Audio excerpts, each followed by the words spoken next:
Future of the Middle East resides on four countries: the United States, Saudi Arabia, Israel, and Iran, or what's left of it anyway.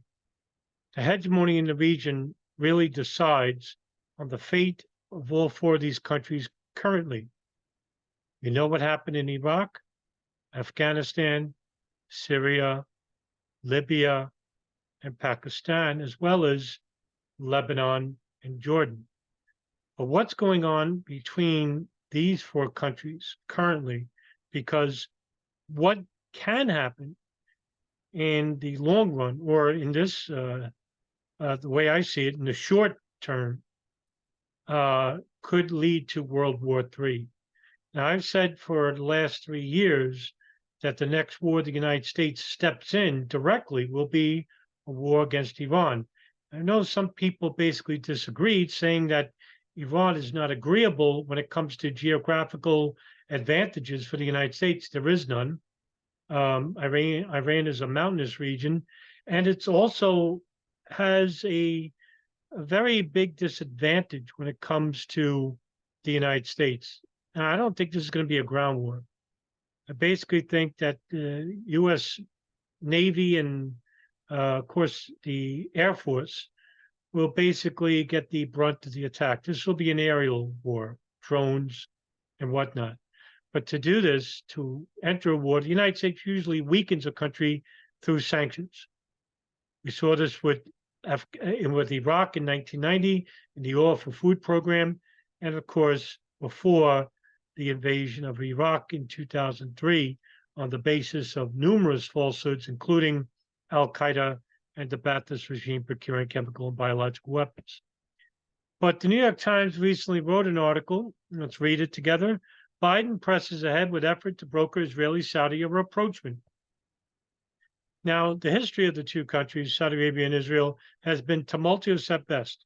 And basically, a lot of the conflict between the two comes from trying to gain U.S. favor politically for the last 70 years. And there have been presidents that have been pro-Saudi and pro-Israel.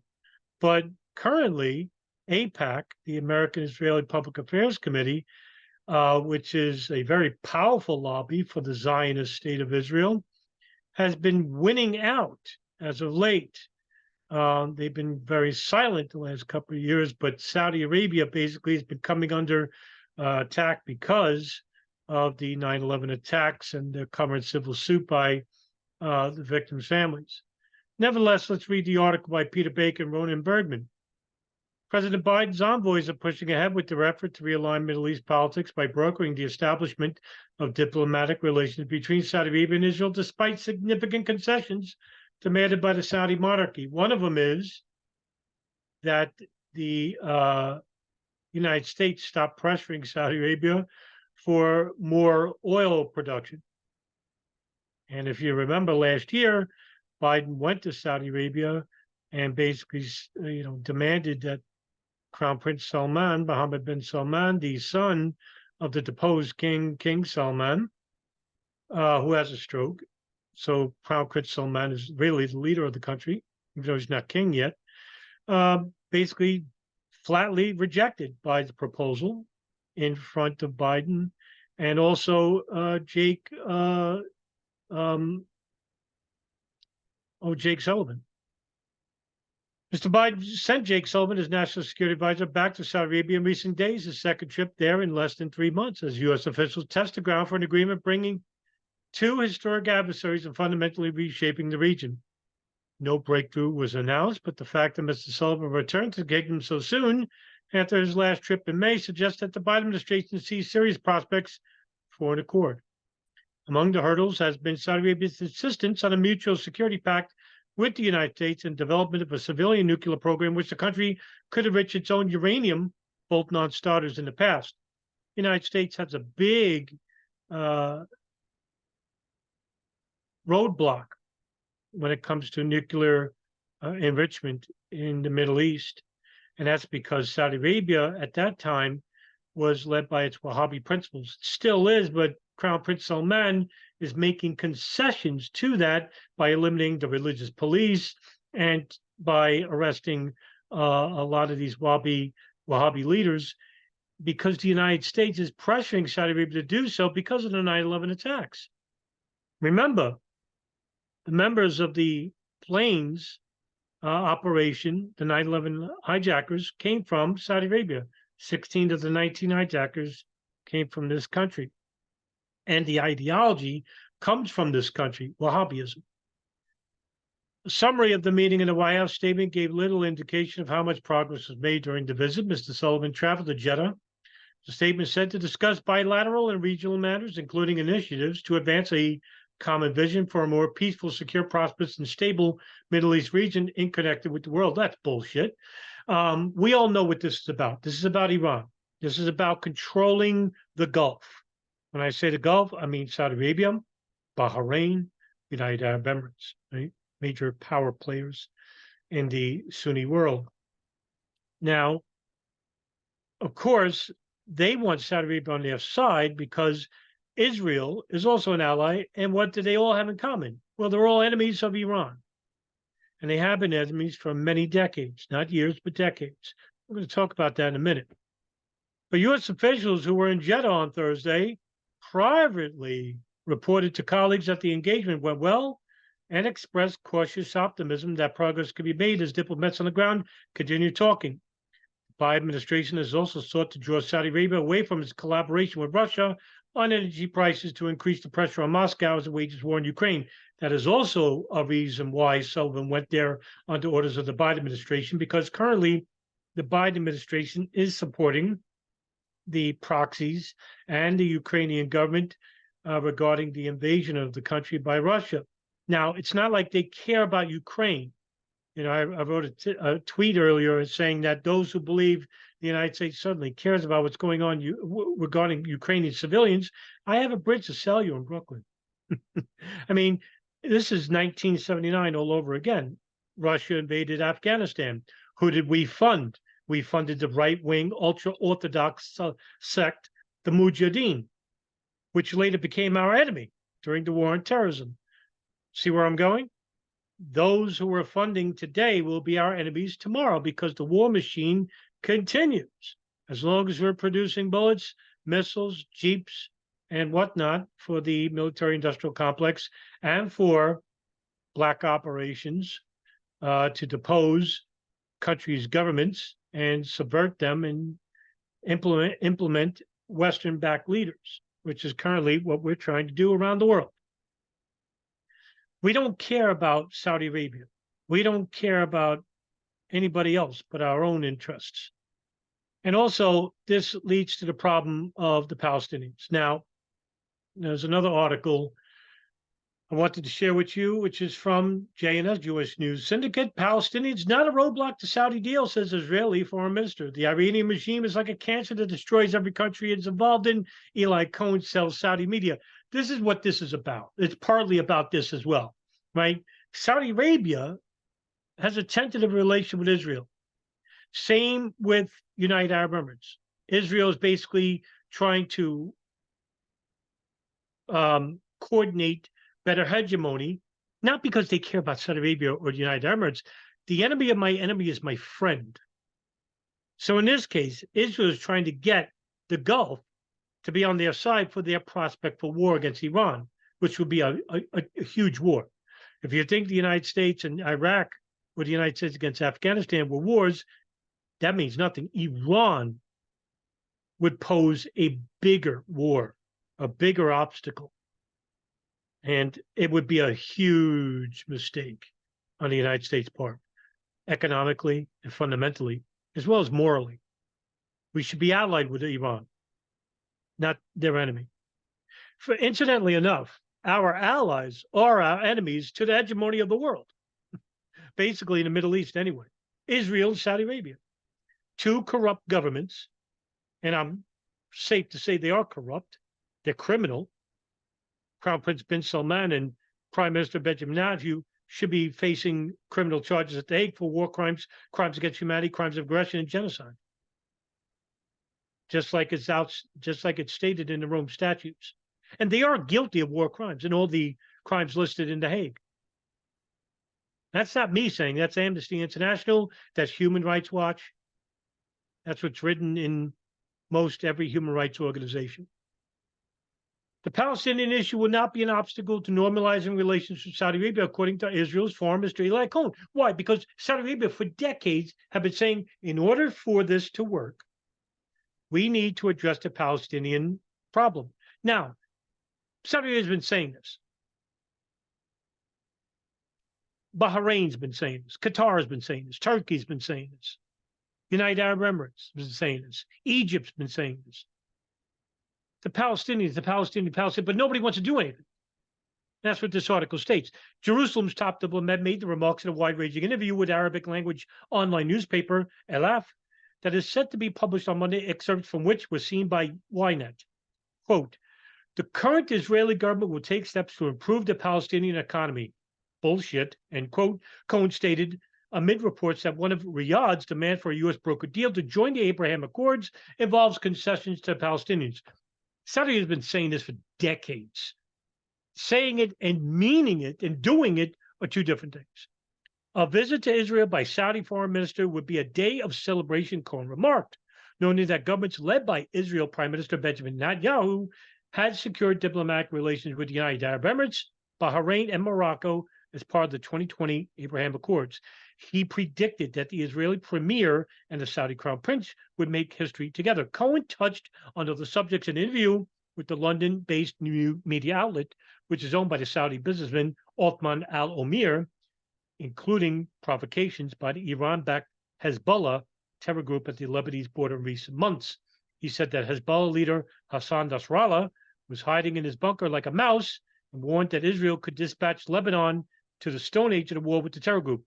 Doubtful, because let's go back in 2006, what happened when the Israeli IDF fought against Hezbollah? They lost. And this is the real reason why Israel considers Hezbollah they consider them the greatest terror group in the world. U.S. media considers Iran as the greatest exporter of terrorism. Meanwhile, the U.S. media is only going by Israeli and Saudi donors and their influences and elements inside the country, as well as foreign dignitaries saying that they'll say anything regarding influence in the region and basically doing anything they can to promote false wars, false flags, right? False statements. We all know who's the greatest exporter of terrorism is. It's the Wahhabi state of Saudi Arabia.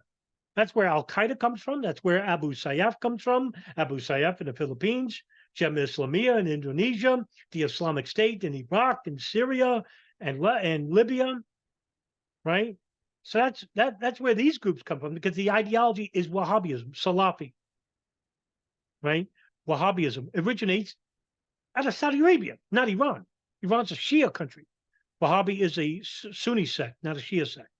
So how is Iran the greatest exporter of terrorism? I don't see Hezbollah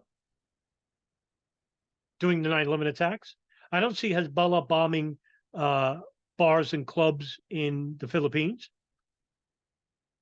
I see Salafi Wahhabi groups doing just that. Now, I'm not saying that Iran has their own problems. They do. These religious mullahs are a big problem.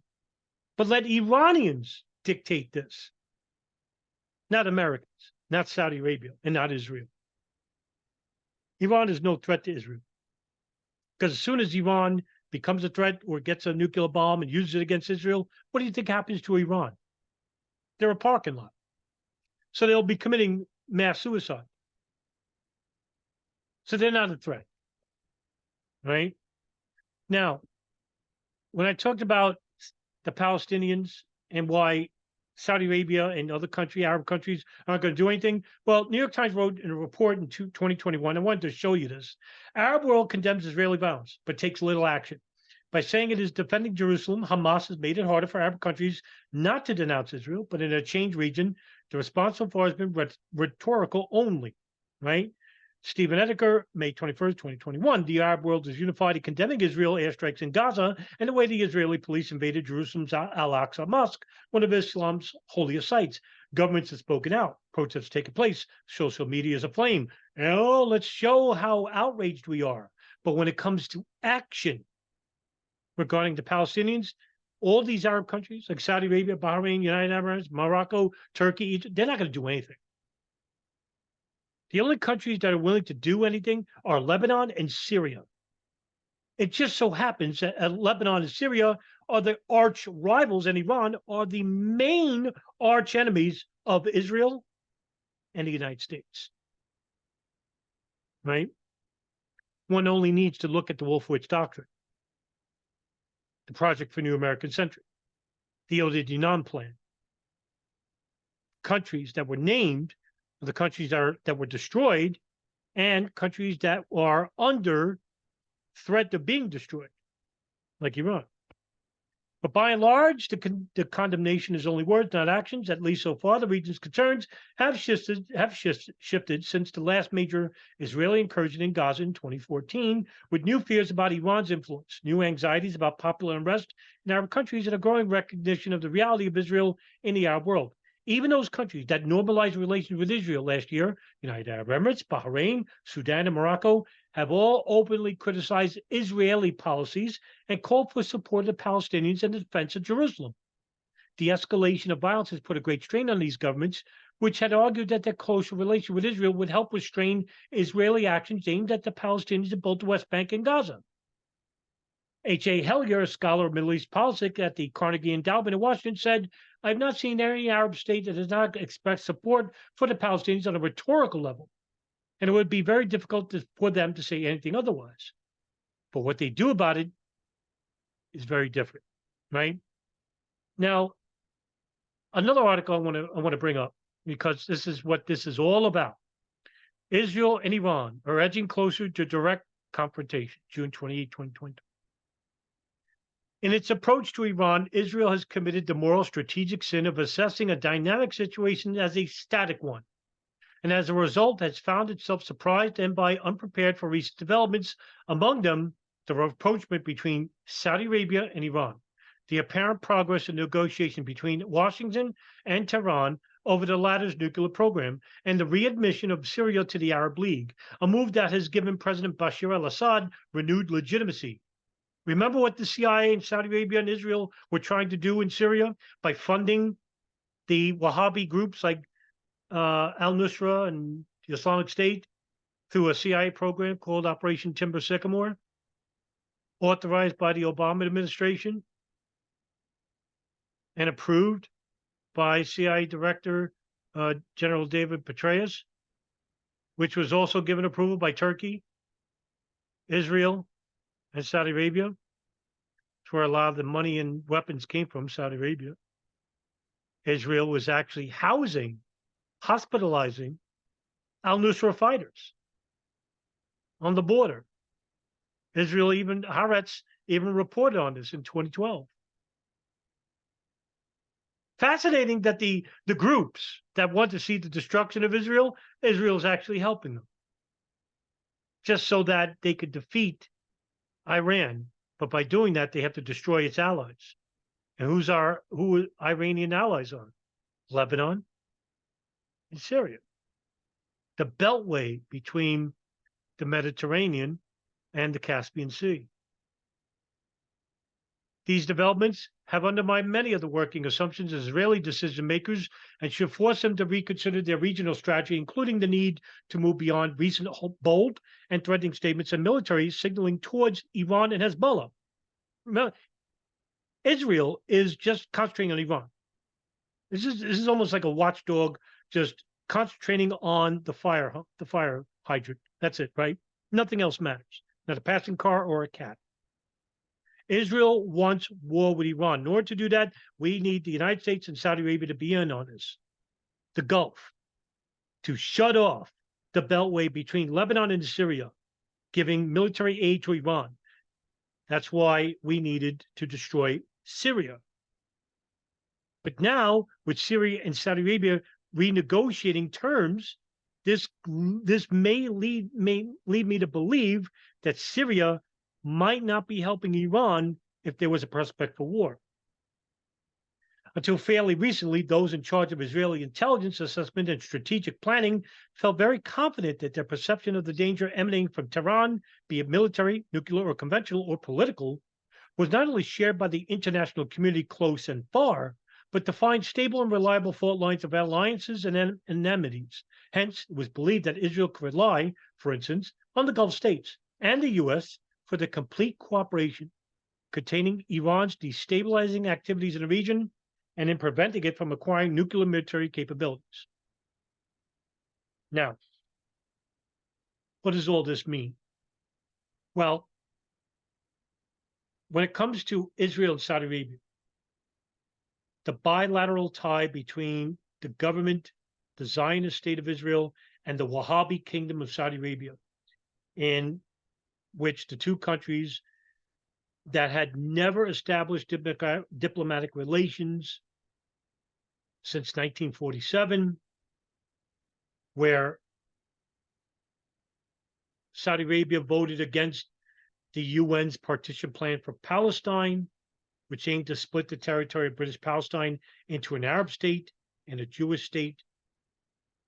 As of 2023, negotiations to establish the diplomatic relations are ongoing, as I've read to you in an article. When it comes to Israel and Palestine, this is a very deliberating issue.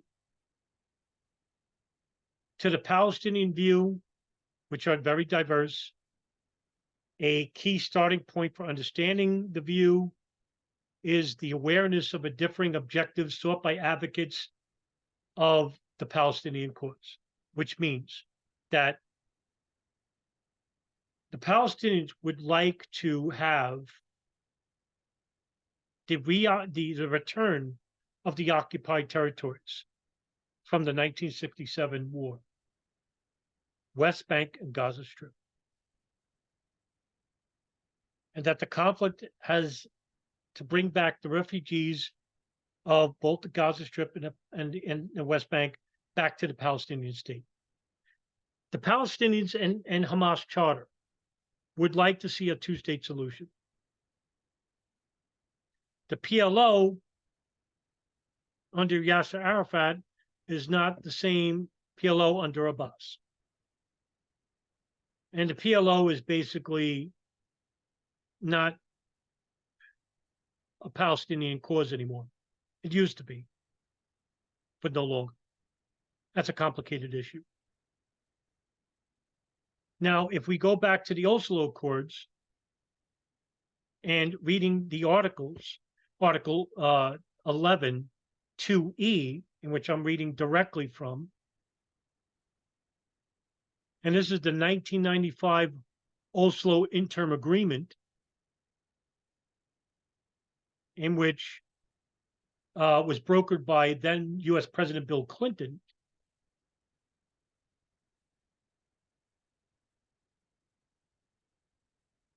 That the preamble or the framework of the Oslo Accords was basically these areas. Quote, during the further redeployment phases to be completed within 18 months from the date of the inauguration of the Council powers, and responsibilities relating to territory will be transferred gradually to Palestinian jurisdiction that will cover West Bank and Gaza Strip territory, except for the issues that will be negotiated in the permanent status negotiations, end quote. The first phase included the withdrawal of areas A and B. Areas A and B, which according to the Oslo II Accords, divided West Bank into 3 administrative divisions, Palestinian enclaves as Area A, B, and the remainder included Israeli settlements as Area C, which is expanding currently. Area C means areas of the West Bank outside areas A and B, which, except for the issues that will be negotiated in permanent status negotiations, will be gradually transferred to Palestinian jurisdiction in accordance with this agreement. Well, the Area C is actually expanding. And to basically, to let me share the screen and show you what I mean by this, right? Because this is a huge area, right? So this is the map under the Oslo Accords, right? Here's East Jerusalem. There's Ramallah. Okay. There's the Dead Sea. Settlement areas. Now I'm going to blow this up. It's really huge, for God's sakes. Let me try to lower this. Okay. Now, let me go over here. Right. Let me just disappear for a second so you could see it. All right. Here's Bethlehem. All right. Here is Area C. This is a huge swath. Now, over here in this area of Palestine, Israel, right, are the what we call the closed military access. But as you can see, this is the closed military access, closed military areas, including firing zones. Look at this, huge, right? It's huge. But what's over here as well? Nature reserves, right? Under the Wye River Memorandum of the West Bank, 13% of the reserves are here, right? All these are reserves. It just so happens these are closed military zones, firing zones, all right here, not over here, but here. 70% construction prohibited, 29% heavily restricted, 1% planned for Palestinian development, 1% in the Area C. So that means that basically the Palestinians want to return back to the pre-67 borders. Israel doesn't want this, doesn't want to make these concessions. Now, what does this mean for Israel and Iran? Well, according to Iran's former foreign minister, Manouchian Motek, he declared that Israel was not capable of attacking the country because it's still recovering from the 2006 war in Lebanon. And I would agree. This is the reason why Israel is basically pushing the United States and the Gulf to act on their behalf as a military. Israel doesn't have a very good military. They never have. If they can't beat Hezbollah, do you think they're going to beat the Iranian Revolutionary Guard? And the Iranian chief of the Revolutionary Guards, Muhammad Ali Jafari, he basically said that Israel was within reach of Iranian missiles and that the Iranians would actually close the Straits of Hormuz, cutting off 2/5 of the global oil supply, because Iran is one of the biggest exporters of oil in the world. And Iran basically has the capability to close the Straits of Hormuz and impede traffic for like a couple of months, and that any U.S. attempts to reopen it could escalate that conflict. And what have we been doing the last 2 years? False flags, bombing, ships that are coming in, destroying, trying to disturb oil trade between the two countries, and anybody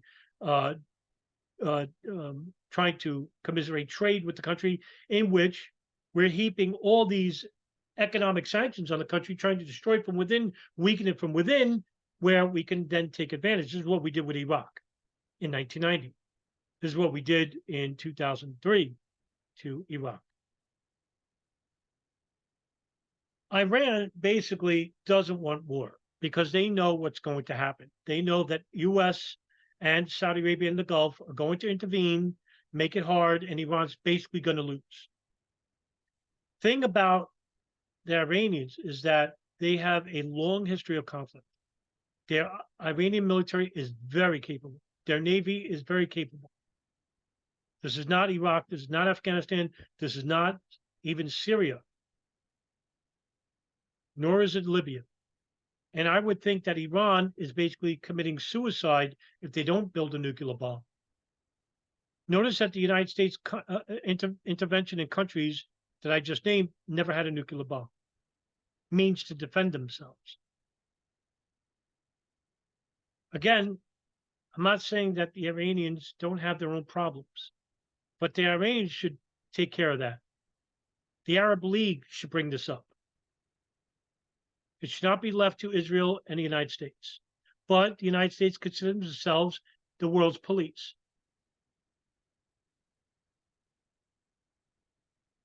So this is a problem that we have, is that we don't bring attention to this issue and to other issues that are very important that are basically about human life in a multitude of thousands, tens of thousands. And in this case, I think it's going to be in the hundreds of thousands. It'll be one of the worst wars since Indochina War. Worse than Vietnam, worse than the Gulf War, worse than the war on terrorism. This would be tantamount to almost World War III. It all depends on who gets involved. But if we don't talk about this and we don't bring rational heads to the table instead of these neocons under Biden, and by the way, neocons are not conservative. They're of no political affiliation. Neocons are neocons. Do you think Obama was progressive? Do you think Biden is progressive? I got news for you. They're not. They're of the same. They're two different wings of the same bird. Republicans, Democrats. There's no difference. Not in this regards. UX, the Pentagon, UX, DynCorp, UX, Boeing and Raytheon, UX, APAC. Do they serve left and right? The left and right serve them. And if the American people are too predispositioned or mentally unable to force our own government to act on our behalf and not to engage in these conflicts, then we are asking for not just destruction of the world, but we're asking for self-destruction. All right, everybody have a good night. See you in the next video.